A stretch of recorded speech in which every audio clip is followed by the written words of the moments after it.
everyone, it's Jordan. Today I'm going to be doing my August wrap-up.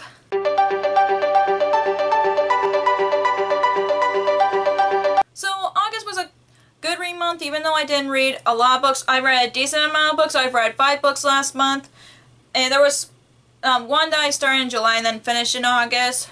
But the rest, I've read good books in August, so let's get to the wrap-up. So the first book that I've started and that I've read in August, technically I started in July, like I mentioned earlier, and I finished it in August, which is Where Dreams Descend by Angela Angelus. This is basically a mix of Moulin Rouge meets Phantom of the Opera, and the fantasy world is basically, then there was a competition between, like, circus people to get into the circus, from what I remember from reading this. I really did enjoy it. I found the characters really interesting, and I thought the world was interesting, even though it was confusing. I felt like the story kind of went back and forth for me, which kind of confused me a bit, but I know many people who has read this for summertime readathon, which I participated in back in July. I tried to finish this in July and I couldn't, but I do agree. I know many people have mixed feelings towards this. I did really enjoy it overall, and I give this 4 stars.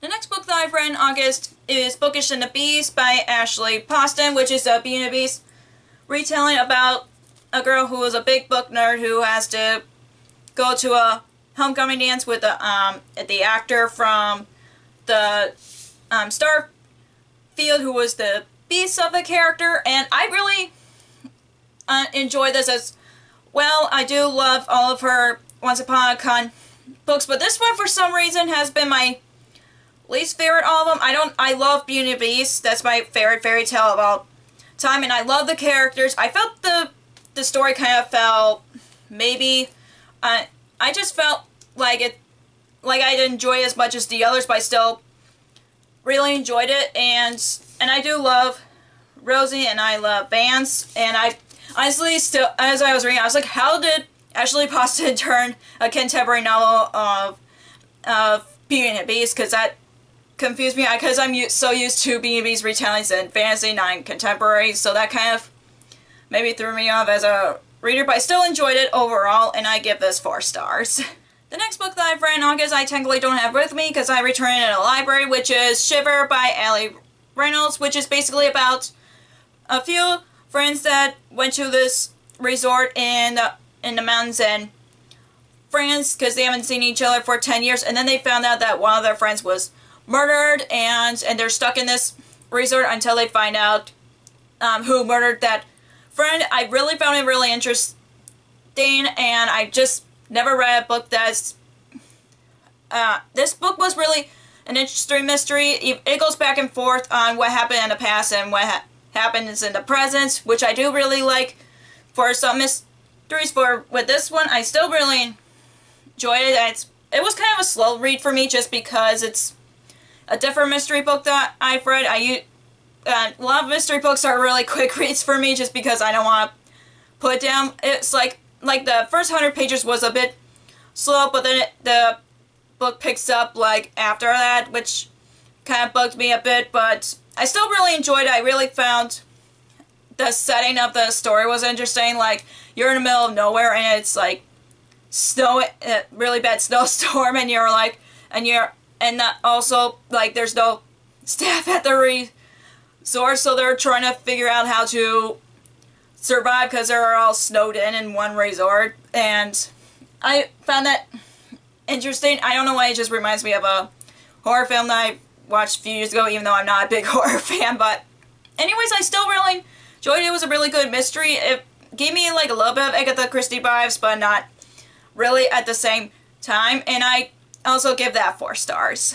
And the next book that I've read in August is Macy by Melanie Crowther. This is about a girl who's dreams to go into Broadway, but her family doesn't approve of that except for her Nana, and since her Nana died, her Nana saved her and gave all the money that she saved up for her to go to New York and go into Broadway, and I really love this book. This is a historical fiction that takes place in the late 1950s. She's from a And I just really love about this book because I never read a book about a main character that tries to get to Broadway before, which I really enjoyed. And also, I really like the family dynamics because her family is like important to her, but she knows that her family doesn't approve of her going to Broadway, and her one family member wants her to fulfill her dreams, and that's what I love about that, even though some of her family members are like, we're proud of you, and some are like,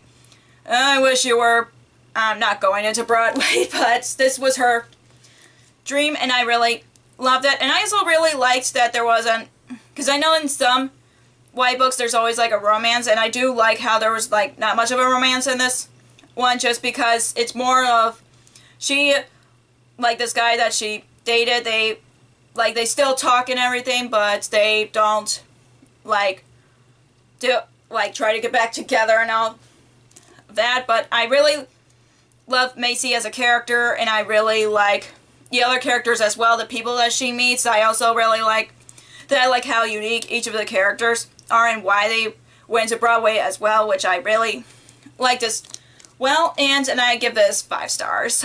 And the last book that I've read in August is The Princess Will Save You by Sarah Henning. This is a retelling of The Princess Bride, which is one of my favorite stories of all time. Instead of Wesley rescuing Buttercup, it's vice versa with this story, and I really love that. I just really love this book so much ever since I've read like the first few chapters, and I was like, oh my gosh, I just love these characters so much. I love the main character, whose nickname is Emma, because I can't pronounce her first name, and Luca. I love Luca. I just love them both so much, and I just love the characters that remind me of other characters from The Princess Bride, which I also love, and I just can't wait to read the sequel, just because this was my anticipated release of last year, and I did not pick it up until in August, and I was like, why didn't I pick this up sooner? I'm so mad at myself for doing that, but I love this book overall, and I can't wait to read the sequel, and I also give this 5 stars. So that's all for my August wrap-up. If you enjoyed this video, give us a thumbs up and comment down below. So that's all for my August wrap-up. If you enjoyed this video, give us a thumbs up and comment down below what books that you've read in August. And if you haven't already, click the subscribe button and click the bell icon so you know when I post new videos. Also, you can follow me on social media like Facebook, Twitter, Instagram, and Goodreads, which all links will be down below for you guys. Thank you so much for watching, and I'll see you in my next video. Bye!